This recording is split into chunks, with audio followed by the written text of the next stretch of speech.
Warahmatullahi wabarakatuh.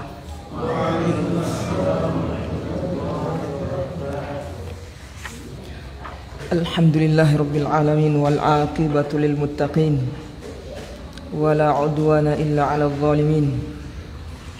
Wassalatu wassalamu ala asyrafil anbiya'i wal mursalin nabiyyina Muhammadin wa ala alihi wa ashabihi wa man tabi'ahum bi ihsanin ila yaumiddin. Alhamdulillah ya ikhwah dan akhwat, a'azzani Allah wa iyyakum.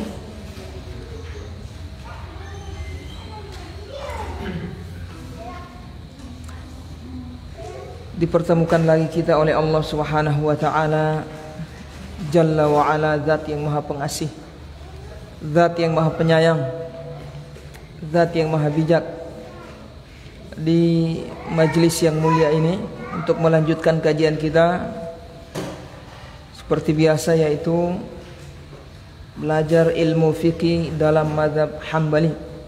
Dan kitab yang kita pelajari atau baca seperti biasa belum berubah, yaitu Al-Ajibatul Jaliyah fil Ahkamil Hambaliyah. Mudah-mudahan Allah Subhanahu wa taala memberikan kita karunia, kekuatan, kesehatan, hidayah untuk bisa menyelesaikan, mempelajari kitab ini. Baik ya ikhwan, sebelum kita masuk pada pelajaran, terlebih dahulu kita untuk mengingatkan akan pentingnya niat dalam mempelajari ilmu agama, pentingnya niat dalam beribadah kepada Allah Subhanahu wa taala, dalam melakukan ibadah. Karena inti besar dan sedikitnya pahala yang diberikan oleh Allah Subhanahu wa taala kepada kita tergantung apa? Niat kita. Tergantung niat kita. Kadang amalan yang kecil pahalanya besar, berlipat ganda karena niat. Amalan yang besar pahalanya kecil karena niat. Itu saya ingatkan untuk diri saya pribadi dan kita semua ikhwan dan akhwat, a'azzani Allah wa iyyakum, untuk memperbaiki niat kita, meluruskan niat kita. Barangkali ada yang bengkok, ada ingin tujuan-tujuan yang tidak baik, duduk di majelis yang mulia ini insyaallah supaya kita diberi pahala yang besar berlipat ganda oleh Allah Subhanahu wa taala. Ini sudah buah dari kita belajar ini, ya, dapat ilmu. Dapat, selain dapat ilmu, dapat apa? Pahala. Dapat pahala. Tujuan dapat ilmu. Dapat ilmu untuk apa? Nah ini. Untuk diamalkan. Setelah diamalkan, didakwahkan. Sudah. Terus buah yang kita peroleh dari ini semua, kita belajar, kita amalkan, kita dakwahkan apa? Dapat ganjaran dari Allah, dapat pahala dari Allah Subhanahu wa taala. Tidak ada yang lain. Tidak ada yang lain. Taib. Jadi di antara niat itu ada yang niat sifatnya sarana, ada yang tujuan. Orang misalnya berdagang, kerja. Kamu ini kerja untuk apa? Untuk bisa menafkahi istri dan anak. Ini tujuan tidak? Tujuan. Tapi tujuan masih sifatnya sarana masih. Tapi tujuan akhir apa? Diridhoi oleh Allah Subhanahu wa taala, dapat pahala. Jadi jangan sampai niat kita hanya terhenti di tujuan tapi sifatnya masih sarana. Harus dalam beramal itu niat kita harus sampai pada tujuan akhir. Paham di sini ikhwan? Antum belajar, datang ke sini. Tujuan apa? Menuntut ilmu, supaya dapat ilmu. Terus untuk diamalkan, terus untuk didakwahkan, terus putus. Tidak. Tujuan akhirnya apa? Dapat pahala dari Allah Subhanahu wa taala. dapat ridho Allah Subhanahu wa taala, diampuni dosa-dosa kita oleh Allah Subhanahu wa taala. Apalagi keutamaan menuntut ilmu, duduk di majlis, majtama'a qaumun fi baitin min buyutillah, tidaklah berkumpul suatu kaum. Kaum di sini ya bisa satu orang, dua orang. Satu orang ya tidak mungkin, maksudnya minimal dua orang majlis ilmu antara guru dan murid, 3 orang 4 orang. Yang mereka ini apa? Yatluna kitab Allah, mereka mempelajari, mengkaji Al-Quran. Wa yatadarasunahu bainahum, dan mereka membaca Al-Quran, mengkajinya, yatadaras, saling ajar mengajarkan, mengajarkan, mempelajari. Nah ini yang disebut ya Ustaz cuma Al-Quran Ustaz. Yatluna kitaballahi wa yatadarasunahu bainahum. Mana ilmu yang lain Ustaz? Kita katakan penyebutan Al-Quran di sini mencakup seluruh ilmu yang berkaitan dengan Al-Quran. Seluruh ilmu yang sifatnya sarana yang bisa mengantarkan kita bisa memahami Al-Quran, maka masuk dalam hadis yang mulia ini. Termasuk diantaranya ilmu fikih. Antum bagaimana bisa paham Al-Quran tidak paham ilmu fikih? Ilmu bahasa Arab, bagaimana antum bisa paham Al-Quran tidak paham bahasa Arab? Jadi jangan pandang enteng, pandang remeh walaupun majelis bahasa Arab. Kalau tujuannya ingin apa? Memahami Al-Quran. Kalau bahasa Arab cuma ingin jadi TKI, pongolah kasih biar. Majelis, majelis dunia. Belajar kiapa mau suka jadi TKI kita. Soalnya saya teman-teman sana banyak orang Arab, jadi saya harus belajar bahasa Arab. Tidak ada tujuan lain, cuma itu. Ini antum remehkan tidak ada masalah. Ya, tujuannya hanya apa? Dunia. Tapi kalau mempelajari bahasa Arab tujuannya apa? Memahami Al-Quran, memahami hadis. Nah, ini sudah ibadah sudah.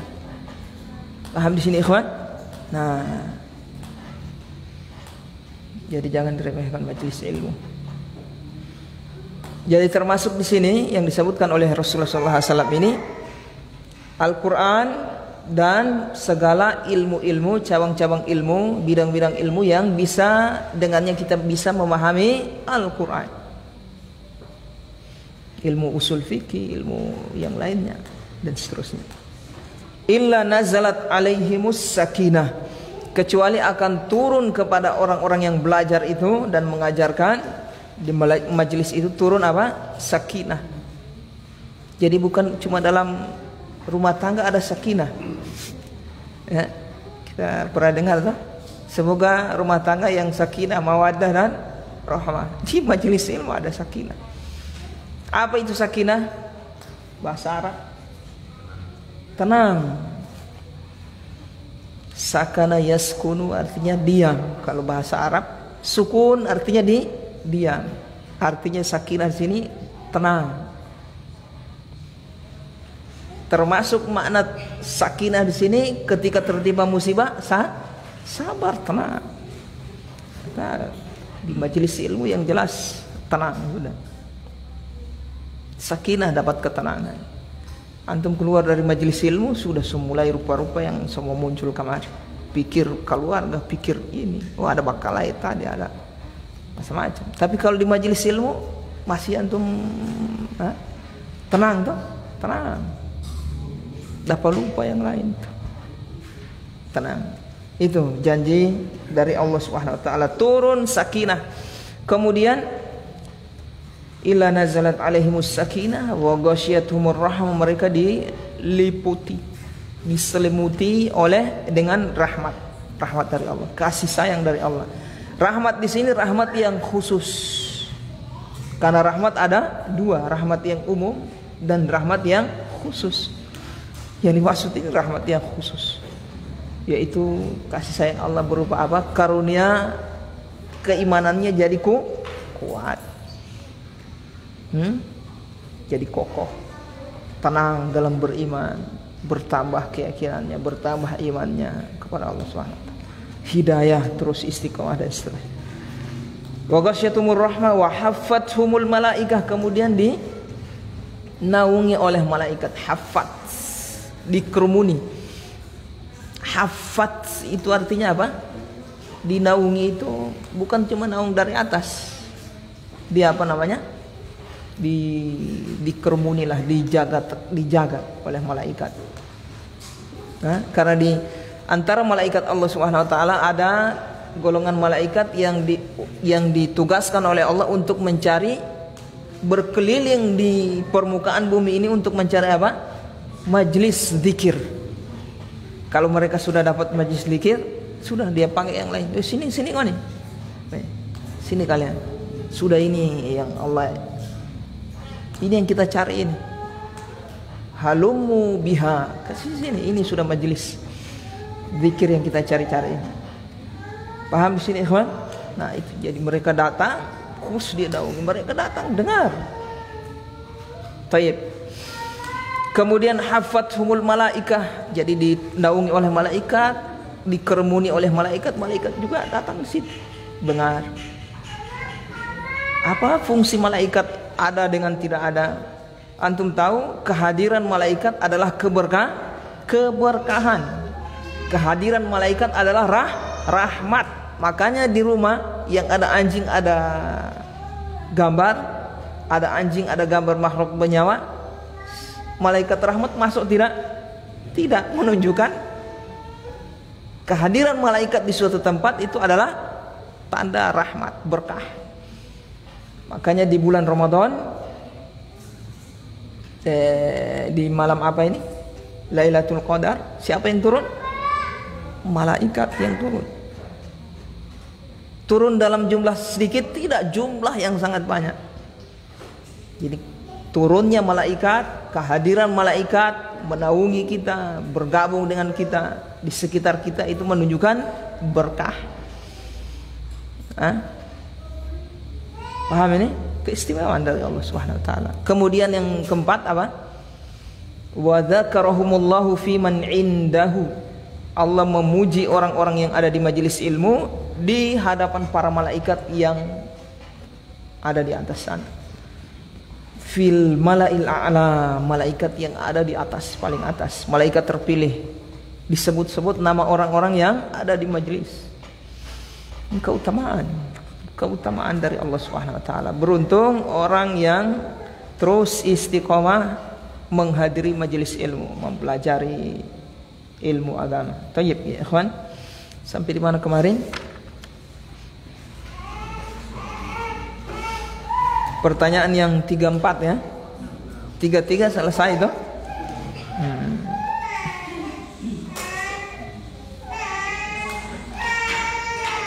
Taib, saya ingatkan lagi yang kedua. Tadi ingatan yang apa? Saya ingat tadi poin pertama. Yang kedua, pelajaran ya ikhwan yang sudah lewat antum ulang-ulang. Ada iskal, tulis. Nanti tanya di majelis kalau aku dapat. Baca lagi, ada yang kurang paham, bikin apa? Tulis. Untuk ditanya di majelis lagi begini. Ya, jangan dibiarkan karena kadang lewat. Ini saya tidak paham. Ini saya tidak paham. Terus dibiarkan. Ada penuntut ilmu tidak paham, dibiarkan. Ini bukan penuntut ilmu yang akan berhasil, tidak akan berhasil. Taib ikhwan, kam mubtilatut tayammum, diulang-ulang pelajaran yang sudah kita lewati ikhwan. Kalau tidak hilang.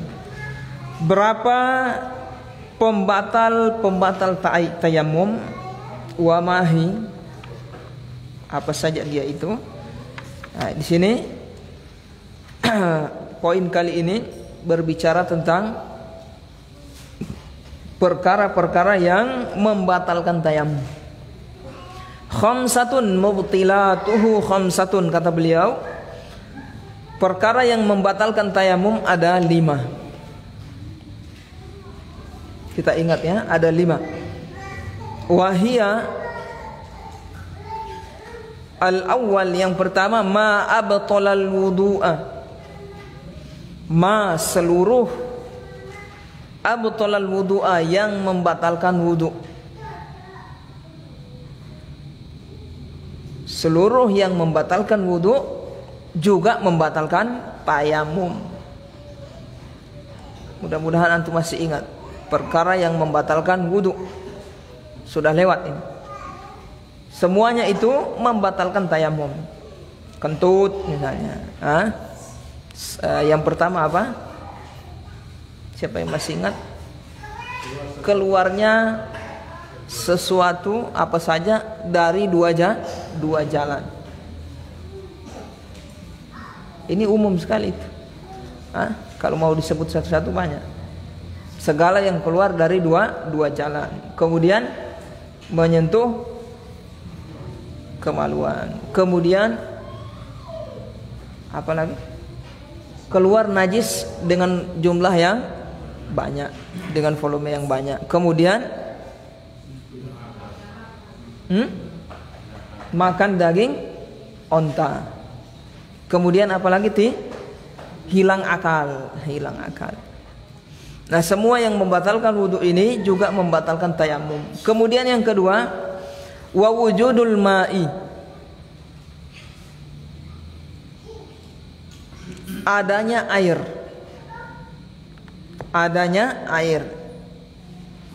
Nah, ini untuk orang yang bertayamum karena tidak ada air.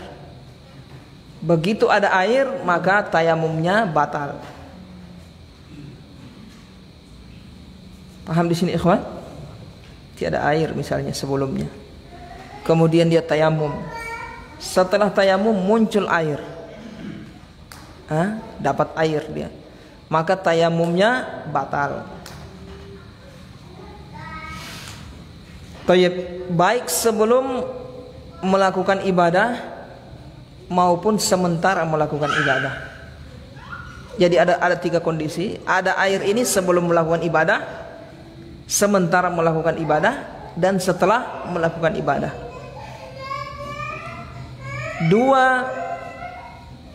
Dua perkara batal tayamumnya.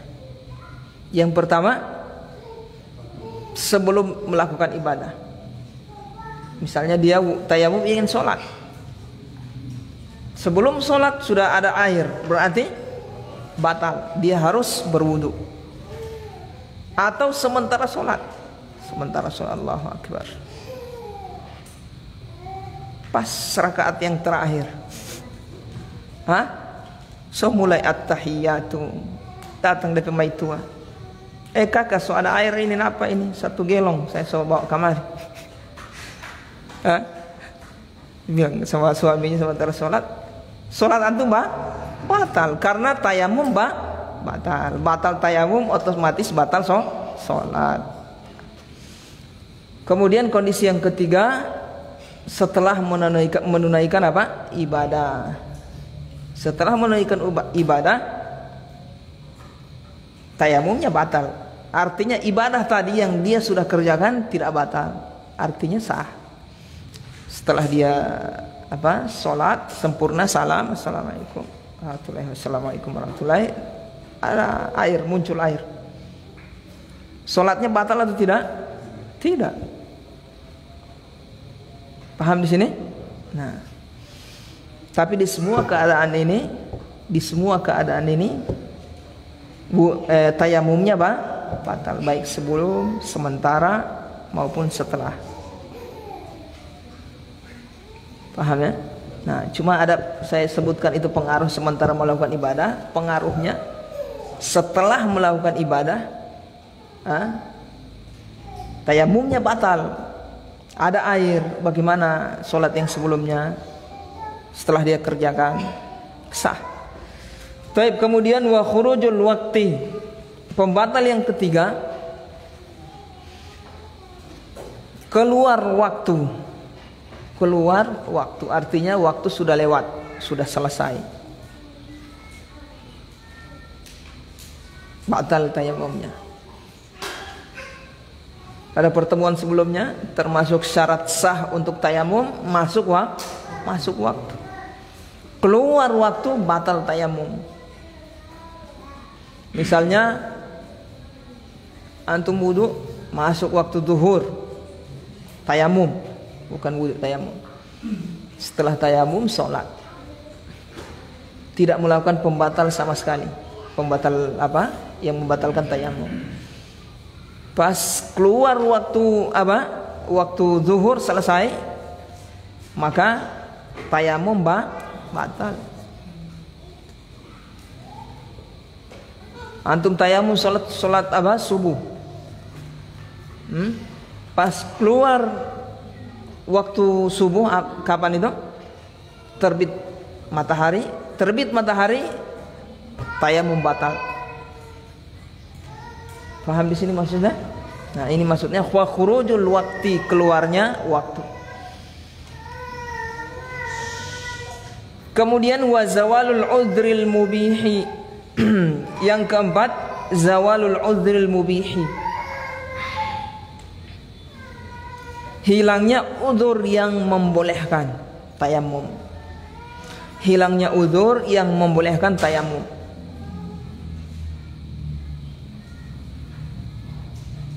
Yang keempat ini, orang yang bertayamum karena ada udzur, walaupun ada air. Ada air, hanya saja udzur, dia menggunakan air. Sakit misalnya, ada luka dan seterusnya. Dia tayamum. Kalau uzurnya ini hilang, sembuh, maka tayamumnya batal. Selama uzurnya masih ada, masih bisa tayamumnya tidak batal. Selama tidak melakukan pembatal tayamum yang lain. Paham ya? Selama tidak kentut, tidak tidur, tidak pegang kemaluan, tidak kencing, berak dan seterusnya. Paham di sini ikhwan? Ya, keempat ini hilang udzur, maka tayamum batal. Wajib pakai air, wudu atau mandi. Kemudian yang kelima, khal'u nahwil khuffi in tayammama wa huwa labisuhu. Pembatal yang kelima, mencopot yang semisal khuf. Nahwil khuf, yang semisal khuf, maksudnya khuf termasuk. Perkataan beliau yang semisal khuf artinya apa? Khuf dan yang semisal khuf. Seperti apa? Jabiro, ya kan, perban, sorban. In tayammama wa huwa labisuhu, kalau dia bertayamum, ketika dia bertayamum menggunakan sepatu tadi, sepatu atau yang semisalnya, yang dibolehkan maksudnya, seperti jabirah, maka tayamumnya batal. Paham di sini? Misal dia ketika menggunakan sepatu, dia dalam keadaan apa ini? Suci. Dia gunakan sepatu suci. Setelah dia pakai sepatu, batal. Artinya batal, kentut dia, batal wudunya kan? Nah, begitu dia mau berwudu tidak ada air, apa yang dia lakukan? Tayamum. Setelah dia tayamum, dia lepas sepatunya, maka tayamumnya batal. Paham di sini, Pak Ferry? Alhamdulillah. Jadi khal'u nahwil khuffi in tayammama wa huwa labisuhu, melepas atau mencopot khuf atau yang semisalnya kalau saat dia tayamum dia menggunakan khuf tersebut. Paham di sini ikhwan?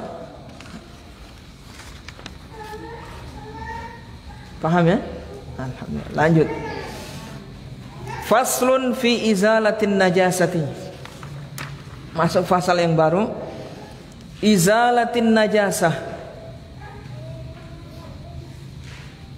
menghilangkan atau membersihkan najis. Ini termasuk bab yang penting dalam kitab Thaharah.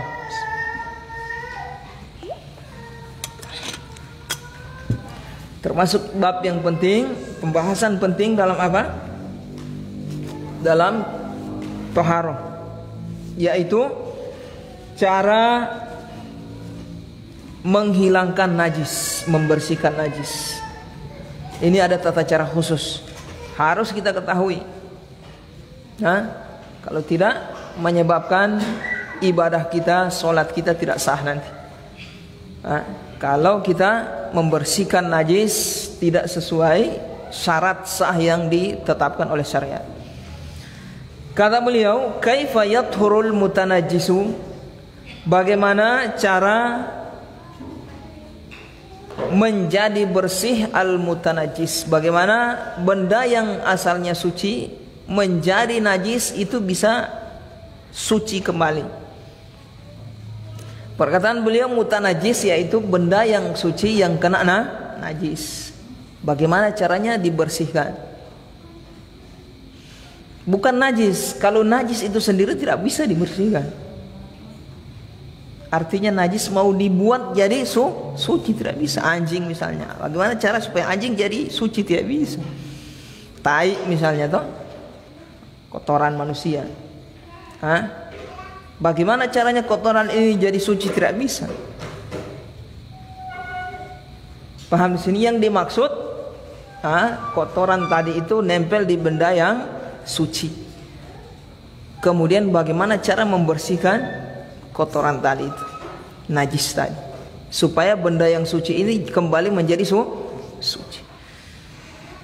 Idza kanatin najasatu, kata beliau, al jawabu idza kanatin najasatu minal kalbi wal khinziri wa ma tawallada minhuma aw min ahadihima yughsalul mutanajjisu sab'a marratin ihdahunna bi turabin tahurin.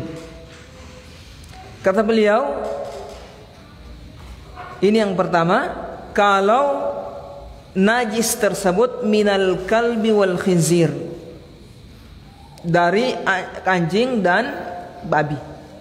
Kalau najis tadi adalah berasal dari anjing dan babi, najis yang menempel di benda yang suci maksudnya. Wa ma tawallada minhuma, dan apa yang terlahirkan dari keduanya. Apa yang terlahirkan dari keduanya. Terlahirkan dari keduanya bagaimana? Misalnya kawin silang misalnya, antara anjing misalnya dengan babi. Atau ada hewan yang lain dikasih kawin dengan anjing, keluar dari anak hasil perkawinan anjing dengan kambing misalnya, keluar bisa terus sekarang kan. Anaknya tadi juga hasil dari perkawinan antara anjing dengan hewan yang lain ini juga dihukumi seperti anjing atau babi, sama juga. Au min ahadihima, atau salah satu dari keduanya, dari anjing saja atau babi saja, maksudnya yang dikasih kawin. Yughsalul mutanajjis, maka caranya dicuci benda yang kena najis tadi, najis dari anjing atau babi tadi, sab'a marratin, 7 kali cuci, 7 kali cuci, 7 kali bilas, 7 kali basuhan, sama. Ihdahunna biturabin tahurin, salah satunya dengan menggunakan tanah tahurin yang tahur, menggunakan tanah yang tahur. Paham di sini yang pertama? Paham ikhwan ya? Nah, jadi kalau kita ulang, najis tersebut berasal dari anjing atau babi atau hewan yang terlahir dari keduanya ini. Najis apa ini? Apa sekedar air liurnya? Tidak, semuanya yang berasal dari anjing dan babi. Liurnya, tainya, kincingnya, keringatnya, apanya, muntahnya sama, terhukumi sama seperti liurnya, sama semua.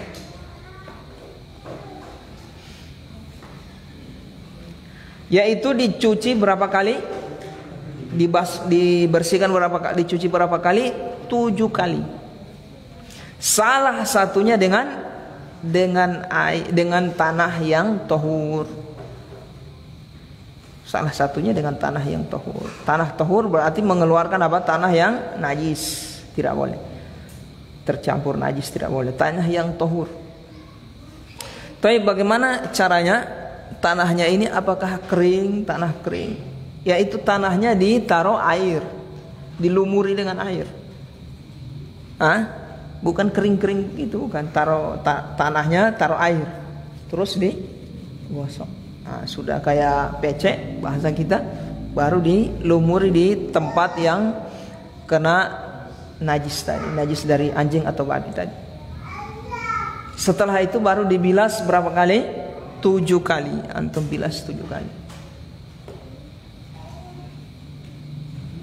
Jadi bukan tanahnya kering-kering ditempelkan atau digosok, bukan. Tanah yang sudah ditaruh air.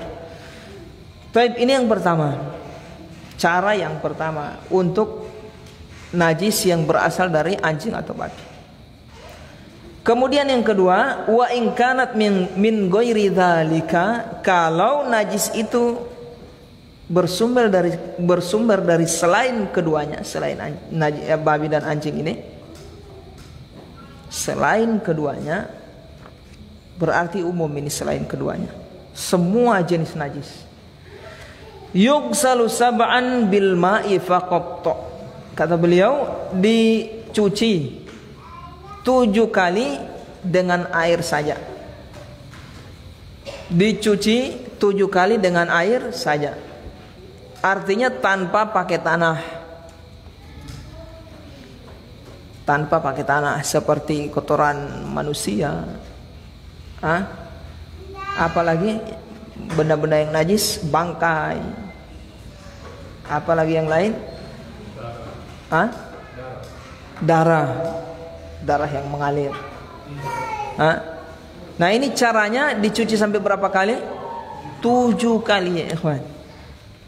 Cuma 1 kali tapi bersih Ustaz, tidak sah. Tidak sah. Harus 7 kali di mazhab Hambali. Terus cebok berarti harus 7 kali Ustaz, karena ini membersihkan najis. Iya, harus minimal 7 kali. Artinya kalau sudah 7 kali sudah bersih, berarti cukup. Belum bersih ya antum harus tambah lagi sampai bersih. Itu maksudnya 7 kali minimal.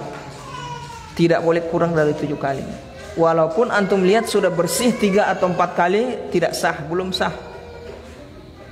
Harus ditambah sampai 7 kali. Paham ini? Dalilnya mana?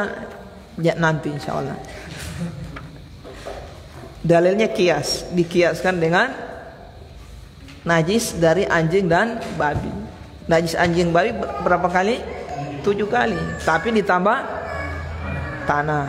Selain itu dikiaskan, tetap 7 kali, cuma tidak pakai tanah. Paham ini?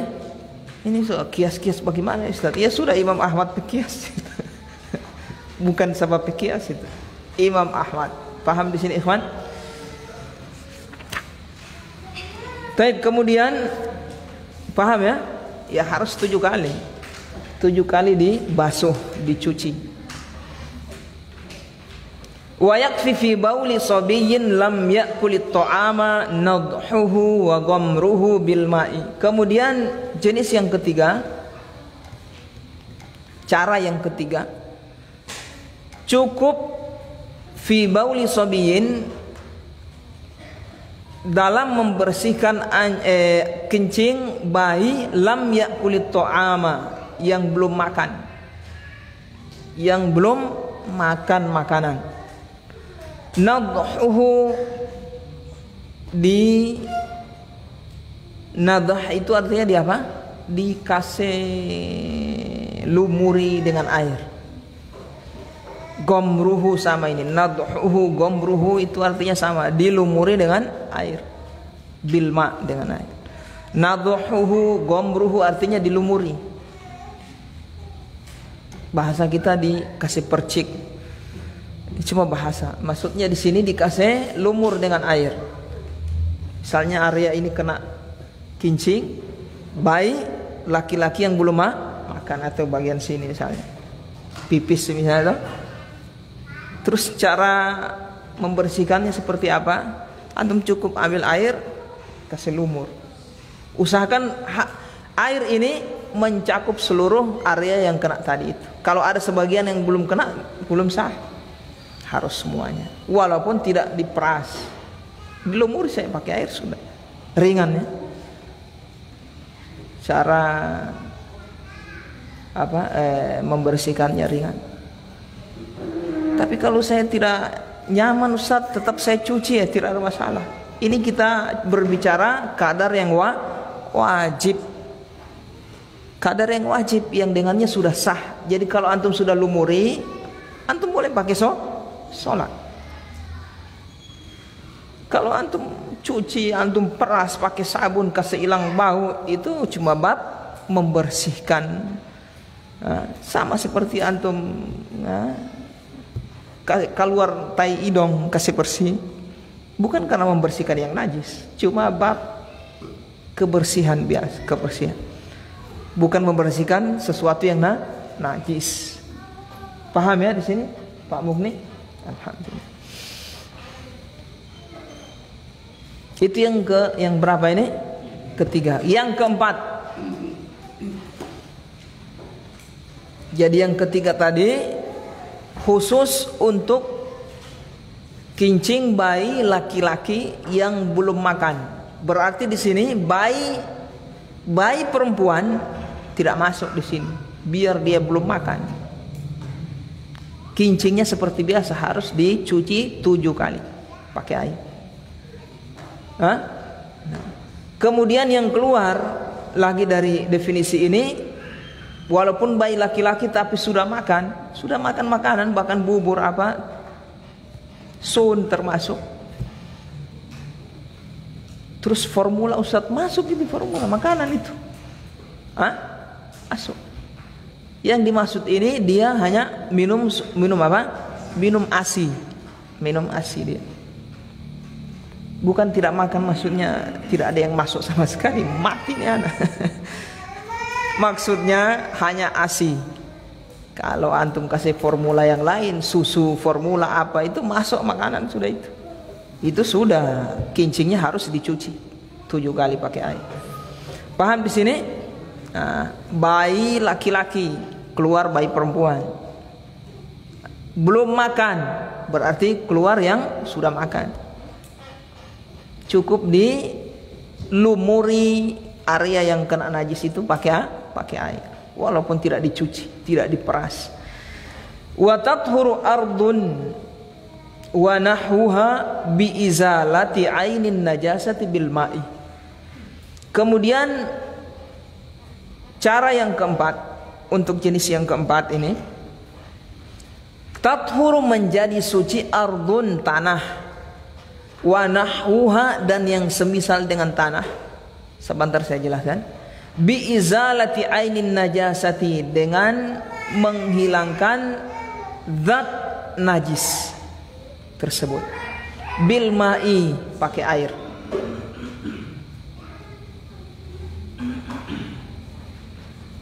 Menjadi suci tanah atau yang semisal dengan tanah. Apa yang semisal dengan tanah? Yang semisal dengan tanah yang di atas permukaan bumi ini apa? Batu, ya kan? Tanah, batu. Yang nempel dengan tanah lagi apa? Lantai, pondasi. Kemudian apa ini? Dinding. Yang penting dia nyambung ke tanah.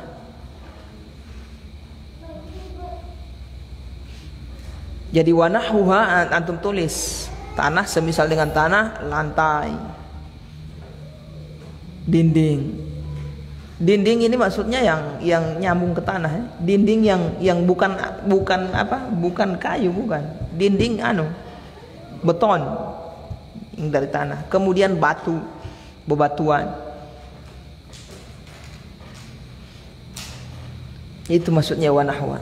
Cara membersihkan najis yang ada di atas tanah ini, permukaan tanah, lantai, dinding, beton, kemudian apa lagi?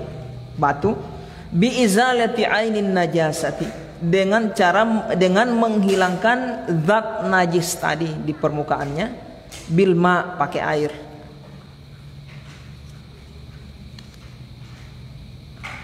Sampai hilang. Kadarnya berapa kali? Cukup 1 kali. Kalau dengan 1 kali hilang sudah cukup.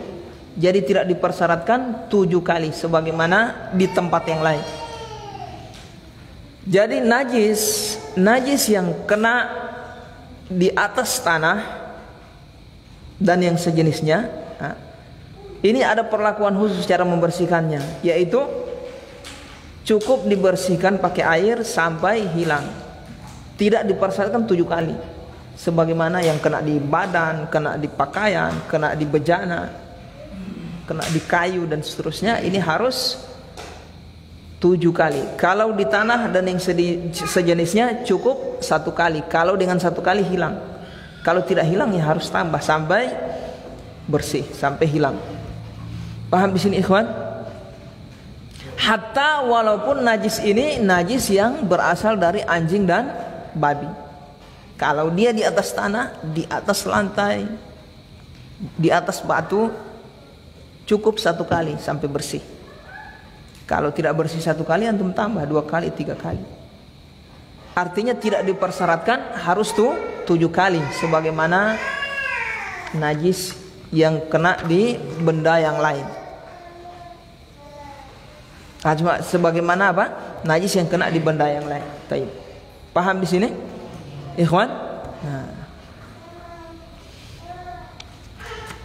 Taib, berarti berapa di sini? Ada berapa jenis? Jadi cara membersihkan najis, kesimpulannya tergantung jenis najis tersebut dan tergantung tempat kena najis tadi, tempat yang terkena najis. Ya kan? Tergantung tempat yang kena najis, tergantung jenisnya. Untuk dari jenis babi dan anjing berapa kali? 7 kali disertai dengan tanah. Tanah di awal atau di akhir terserah, mau di akhir atau di awal. Yang afdol di awal. Kalau antum pakai di akhir ya sah saja. Cuma afdol di awal. Paham ya ikhwan? Nah, itu najis dari apa?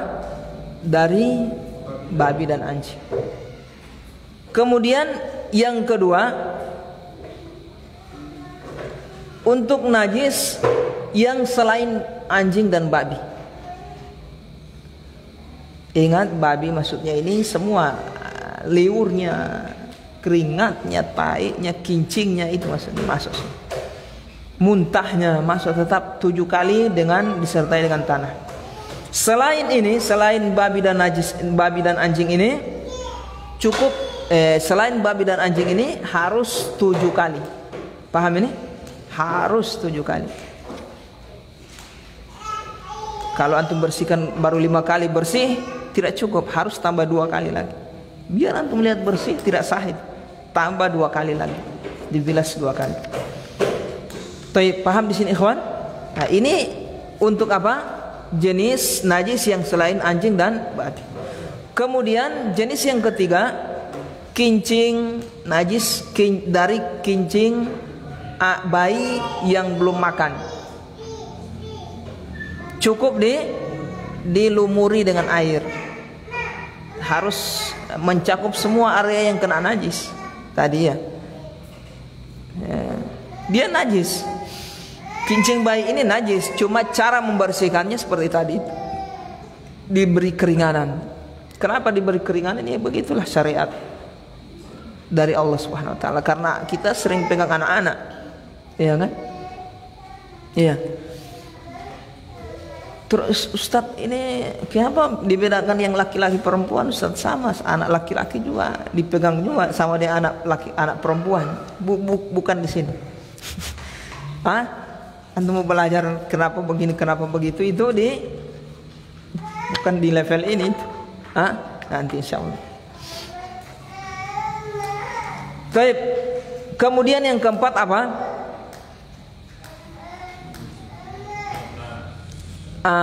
Yang keempat, najis seluruhnya tanpa terkecuali yang terkena di atas tanah, di atas batu, bebatuan, di atas lantai, di mana dinding yang nyambung dengan tanah maksudnya. Paham ini? Nah, semua najis, yaitu cukup satu kali, kalau bersih dengan satu kali cukup sah. Paham ini ikhwan? Kalau tidak cukup tambah. Cuma tidak dipersyaratkan kalau yang di atas tanah ini tidak harus 7 kali. Kalau dengan satu kali bersih, zatnya bersih, sudah. Paham di sini ikhwan? Paham ya? Alhamdulillah.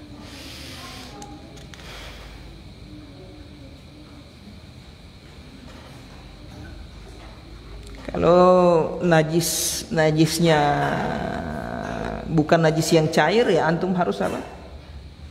Harus cungkel. Kayak tai orang misalnya, antum siram ya tidak bisa. Harus diangkat, pindahkan, dipendam di dalam tanah. Paham ini? Atau buang di tempat pembuangan kotoran. Paham ini? Paham ya? Nah, tanah yang mana yang wajib kita bersihkan ini? Apa seluruh orang harus cari-cari tanah mana ada najis orang kasih bersih? Antum keliling seluruh apa di sini? Daerah isimu ini? Yang dimaksud yang wajib antum bersihkan tanah yang ingin antum tempati untuk sholat, bukan seluruh permukaan tanah antum bersihkan. Ketika antum mau sholat di sebuah tempat, antum lihat ada kotoran di situ atau najis di situ, maka wajib dibersihkan. Paham ini? Saat antum lewat, antum lihat tai anjing misalnya di dekat-dekat sawah di situ, wajib antum kasih bersih? Tidak wajib. Yang wajib tempat yang antum ingin sholati. Misalnya di masjid, misalnya kena di sini, ya wajib bersihkan. Orang pakai sholat di sini. Paham ini? Nah, dekat situ, dekat jalan, wajib antum kasih bersih? Tidak. Karena di situ bukan tempat untuk sholat. Kalau kita kasih bersih, paling bab apa? Menjaga jangan sampai memudaratkan orang lain, kena pakaiannya mereka, sandalnya mereka, itu saja. Paham di sini ikhwan? Baik.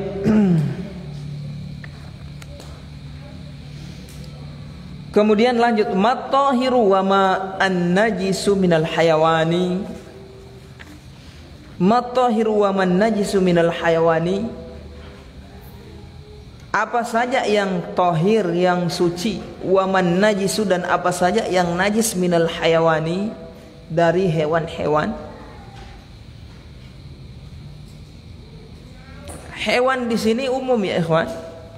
Bahasa kita kalau hewan berarti binatang toh. Hewan di sini umum termasuk manusia.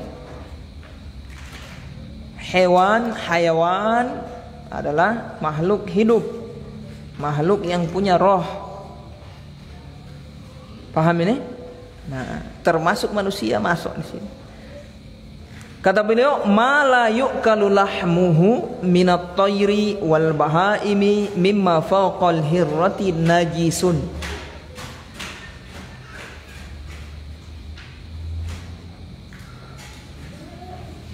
Apa la yu'kalu, yang dimaksud ma di sini apa? Hewan. Ma, seluruh hewan, la yu'kalu lahmuhu, yang tidak dimakan dagingnya, maksudnya haram dimakan dagingnya. Minat tayri, baik dari hewan unggas, burung, wal bahaimi, dan ternak. mimma fawqal hirrati, dari yang ukurannya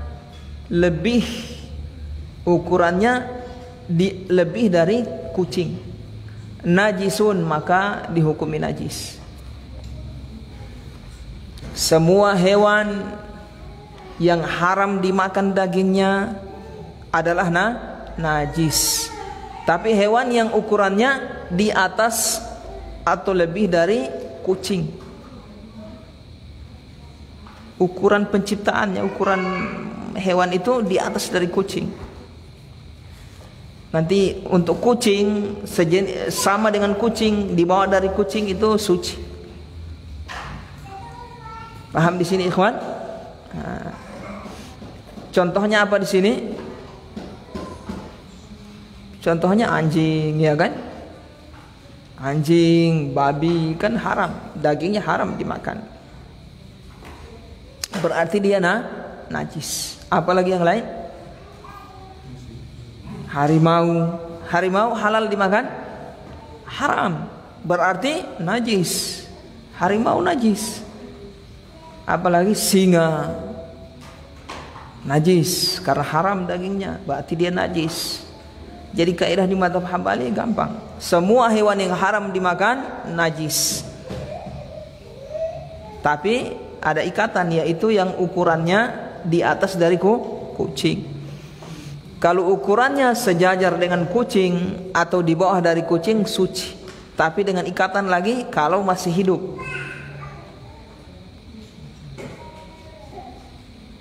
Paham ini, ikhwan? Kucing haram dimakan. Halal dimakan kucing?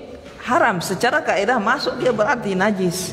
Dikecualikan ini kucing. Kucing dikecualikan, dia suci. Yang hewan yang semisal kucing, penciptaannya sama, modelnya besarnya sama, ukurannya sama, juga dihukumi suci walaupun haram dimakan. Dengan syarat masih hidup. Atau yang dibawa dari kucing seperti tikus. Tikus najis apa suci? Suci dengan ikatan, dengan syarat masih hidup. Kalau sudah mati, sudah meninggal, berarti bangkai, masuk bangkai, najis. Selama dia masih hidup, dia suci. Sama kucing juga suci selama masih hidup. Kalau kucing mati ya sudah bangkai, najis. Paham di sini, ikhwan? Cicak selama masih hidup najis atau suci? Suci. Paham ini? Ini apa, bahas tikus suci, najis, cicak. Ini butuh kita tahu hukumnya, ya kan? Misalnya ada tikus, anak tikus misalnya masuk di pupuji cicak, antum sholat, setelah sholat, ada cicak ini di dalam pupuji ini, anak cicak kecil misalnya bertelur habis menetas. Masuk cicak. Sholat kita sah tidak? Sah. Kenapa sah? Nah, kalau cicaknya masih hidup. Kalau cicaknya mati, berarti sholat kita tidak sah karena bangkai tadi yang kita bawa. Begitu juga tikus. Paham di sini, ikhwan? Alhamdulillah.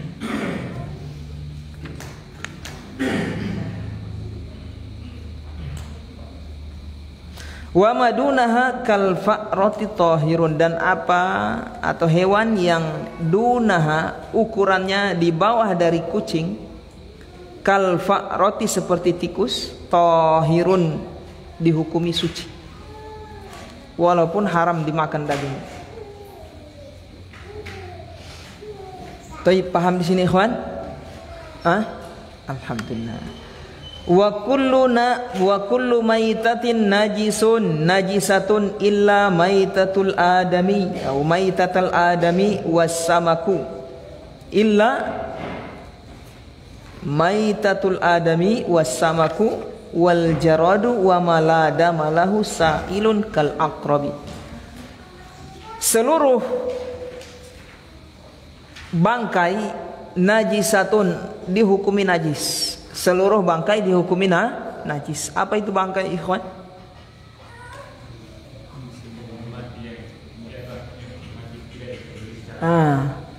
Bangkai adalah hewan yang mati tanpa disembelih secara syar'i. Kalau disembelih secara syar'i bukan bangkai. Antum nyembelih kambing, antum bilang ini bangkai kambing? Tidak boleh. Paham ini? Kalau dia sudah disembelih bukan bangkai itu. Bangkai meninggal atau mati tanpa disembelih secara syar'i. Paham ya? Illa kecuali, ini dikecualikan. Jadi seluruh bangkai dihukumi najis. Illa kecuali maitatul adami, bangkai manusia. Bangkai manusia. Walaupun orang kafir. Walaupun orang kafir, bangkai orang kafir suci, tidak najis. Kalau jatuh di sumur jatuh di sumur mati misalnya, bangkai kan? Najis kira-kira? Najis sumur air yang ada di sumur?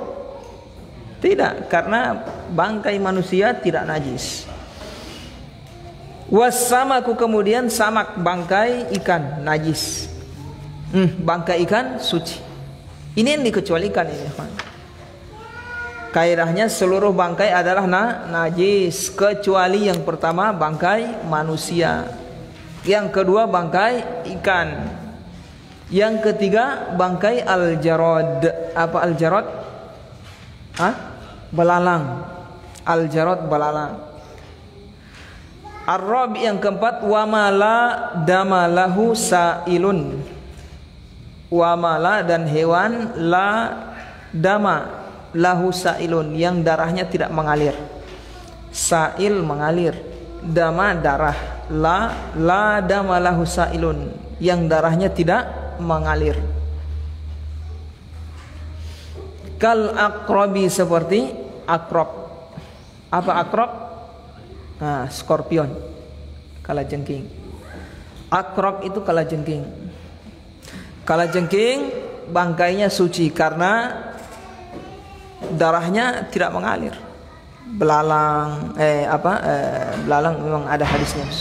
Seperti apa ya, ikhwan? Hewan yang darahnya tidak mengalir: nyamuk, laba-laba, kecoa, apalagi kalajengking, apalagi kepiting, lalat, itu tidak najis.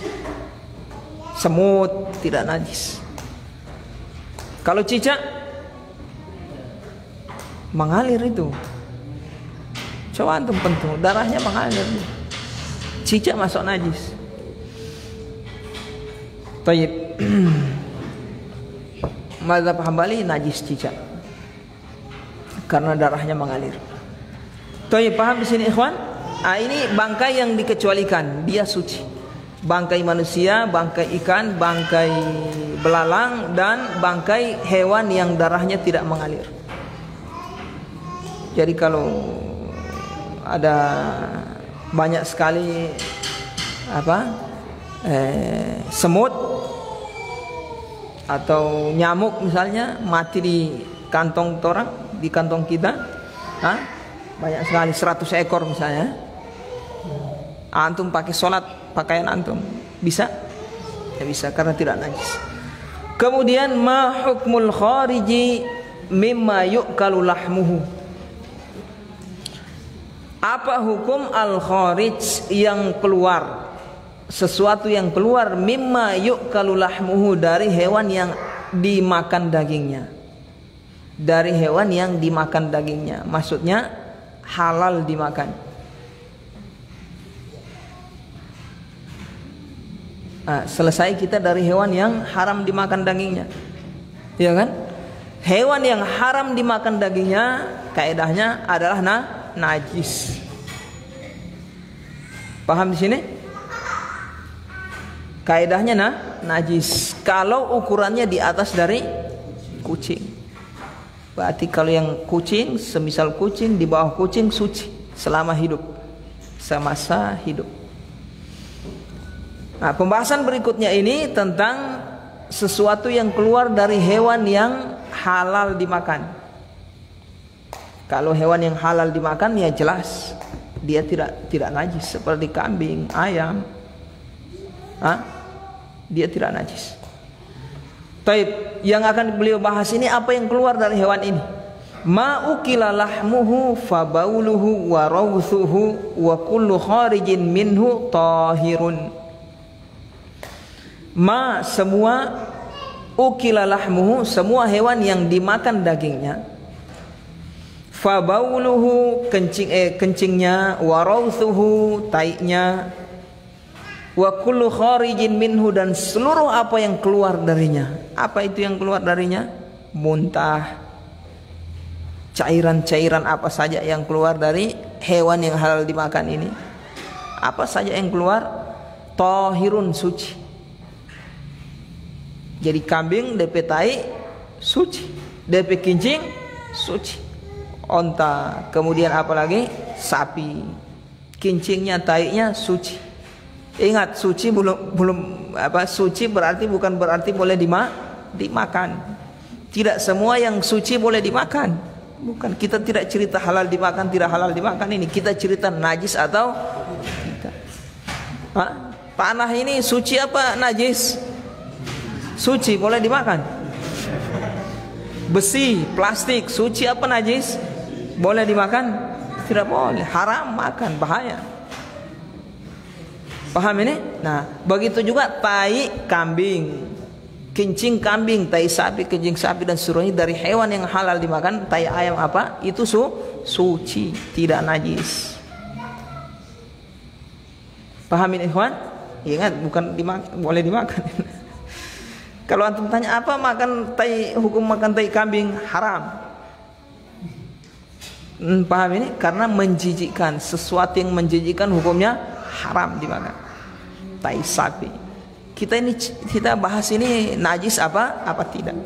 Karena hukumnya berkaitan dengan sholat. Taib, paham di sini ikhwan? Kalau hewan yang haram dimakan, najis, kincingnya najis, taiknya najis. Makanya kucing taiknya najis, muntahnya najis, kincingnya najis kucing. Walaupun tubuhnya tidak najis selama dia masih hidup. Taib. Illa dama wal qayha, kecuali darah dan nanah. Qayh, nanah. Nanah itu masuk darah yang membusuk, ya kan? Mana ahli kesehatan? Nanah itu adalah darah yang membusuk. Kecuali darah dan nanah. Paham ini? Darah dan nanah. Apa maksudnya? Darah dan nanah ini dihukumi najis. Berarti yang sesuatu yang keluar dari hewan yang halal dimakan, semuanya dihukumi suci. Termasuk manusia lain. Semua hewan yang halal dimakan, yang keluar darinya suci, kecuali darah dan nanah, dihukumi najis. Pahamin ikhwan?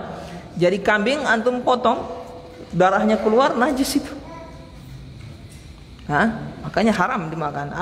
Saya dengar ada orang ambil darah tadi dia ambil tuh, yang sudah menggumpal itu dia goreng, dia bikin kerupuk, haram itu, najis. Sepakat para ulama, darah yang mengalir adalah najis, haram dimakan. Taib, paham di sini ikhwan? Jadi kecuali darah dan nanah, darah nanah najis, selain itu suci, yang keluar dari hewan yang halal dimakan. Lakin akan tetapi yu'fa an yasirihi fis shalah, tapi dimaafkan an yasirihi dari yang ukurannya volumenya sedikit, fis shalah di dalam salat.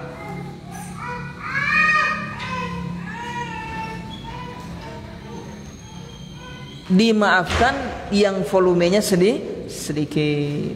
Darah tadi maksudnya. Paham ini? Nah, itu yang dimaafkan, darah. Kalau volumenya sedikit. Adapun tai, kincing biar sedikit tidak boleh. Najis harus dibersihkan. Kalau darah dikecualikan. Walaupun dia najis. Paham ini? Coba tai tadi salah paham saya. Sudah tukar-tukar. Kalau kincing apa tai tadi itu suci. Ini yang dikecualikan darah dan nanah najis. Dari darah dan nanah ini dikecualikan lagi kalau ukurannya volumenya sedikit maka dimaafkan. Misalnya apa? Sedikit. Antum nyembelih kambing, keciprat sedikit di pakaian, sedikit. Antum pakai sholat sah. Paham di sini? Atau darah antum sendiri sedikit sah. Paham di sini ikhwan? Nah, ini yang dimaksud. Kalau ukurannya sedikit, volumenya sedikit, maka dimaafkan. Contohnya lagi darah-darah yang menempel di daging tadi. Antum nyembelih daging, nyembelih kambing, sapi, kan ada darahnya itu nempel di urat-uratnya, di mana nempel kan? Itu dimaafkan. Paham ini? Nah, dimaafkan. Baik, ikhwan. Kita cukupkan dulu sampai di sini. Mudah-mudahan bermanfaat ya ikhwan. Jika ada yang kurang difahami silahkan ditanya sebelum kita tutup majelis.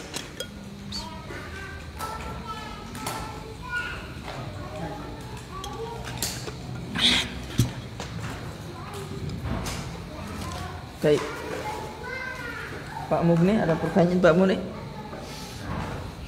Ada. Pak Ferry ada pertanyaan?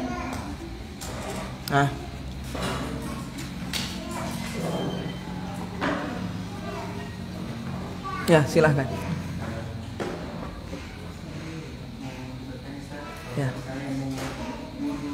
Di pesawat itu bisa atau bisa kalau ada pesawat? Di pesawat ada air kan? Ada air di toiletnya itu ada air. Berarti kalau sholat mau di toilet pesawat boleh sudah dibasuh, tidak sampai di air. Soalnya kan lantai pesawat kan agak bawahnya agak sempit. Kalau mau dinaikkan kayak di wastafel agak susah gitu Ustaz. Kalau misalnya cuma dibasuh bisa Ustaz? Tidak bisa dibasuh maksudnya? Maksudnya diusap, dilumuri pakai air, tidak bisa. Harus mengalir. Basuh itu artinya air mengalir di anggota wudu. Tidak bisa diangkat bisa itu kan? Angkat kan kakinya. Taruh di tangan begitu. Baru kakinya ditaruh di atas klosetnya itu. Supaya airnya mengalir ke sana. Bisa. Airnya kan mengalir ke situ nanti. Ada air kan?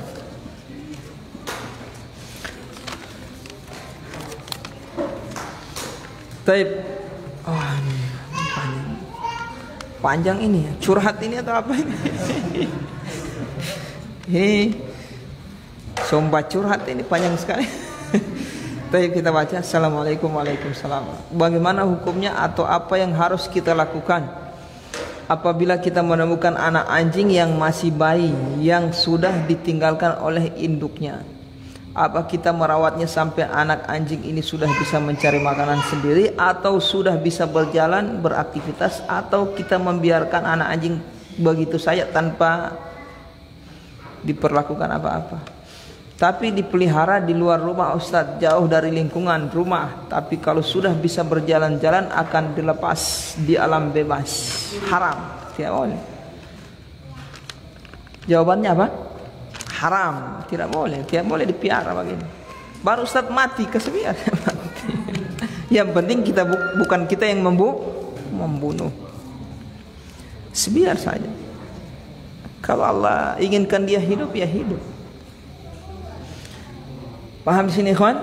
Dilarang memelihara, merawat anjing, pahalanya dikurangi 1 hari itu 1 kirot. haram. Tidak boleh piara anjing. Biar di luar rumah, biar suruh piara apa orang, tidak boleh. Paham ini? Misalnya di Jakarta itu anjing, nanti saya yang kirim-kirim DP doi ke sana, dapat dosa itu. Piara itu DP nama, tidak boleh. Paham ini? Biar bukan kita yang rawat secara langsung, kita yang suruh, kita yang yang nafkahi, haram gitu, dapat dosa gitu, tidak boleh. Terus bagaimana ya, kasih biar saja itu anjing, kita mau pikir-pikir anjing. Masih banyak ini penuntut ilmu di sini butuh buku mau piara anjing. Iya kan? Masih banyak masjid yang butuh sumbangan. Piara anjing itu kan antum butuh butuh waktu, habis waktunya ngurus, terus berinteraksi dengan anjing, baru mau sapu-sapu, apalagi masih kecil dia segemas-gemas, sudah semua. Tidak boleh. Paham ikhwan? Haram. Saya kasih alternatif, piara ayam saja. Kalau tidak ada ayam, tidak ada kambing, tidak ada hewan-hewan yang halal, ya. Ya. Haram, tidak boleh piara anjing. Terus itu Ustaz, ada dalil Ustaz, itu wanita yang hadisnya itu wanita yang yang mengambilkan minum Ustaz untuk anjing Ustaz. Oh begitu. Boleh ini dijadikan dalil? Ini bukan dalil. Ini kalau dalil ini belum jelas. Paham ini? Memberi makan kepada anjing, ya kan? Memberi makan kepada anjing yang kita lihat lewat, misalnya kehausan kita beri, ya kan? Ini bukan berarti dirawat, bukan dirawat. Ini Pak ambil ini Pak, sampai di rumah dibikin kandang, dikasih makan, dirawat. Lain. Paham? Apalagi hadis ini yang memberi makan tadi, memberi minum itu ditentang oleh dalil yang jelas yang melarang memelihara anjing. Dalil yang melarang memelihara anjing tegas, ya kan? Dalil yang wanita penzina ini memberi minum itu masih samar. Paham ini? Masih samar. Samar apa? Bisa jadi ini difahami juga, bisa dipelihara, bisa juga difahami bukan dipelihara, hanya sekedar kasih minum saat ketemu. Bertemu kita lihat kehausan, ya kan? Lapar kita kasih makan, habis itu kasih biar. Paham ini? Nah, berarti jadi kita ambil dalil untuk memelihara dengan hadis ini itu samar hukumnya. Paham ini? Masih jauh, ada kemungkinan bisa jadi itu bukan pembolehan untuk memelihara. Kenapa? Karena ditentang oleh dalil yang umum, yang jelas, tegas melarang memelihara anjing. Siapa yang memelihara anjing? Maniktana kalban.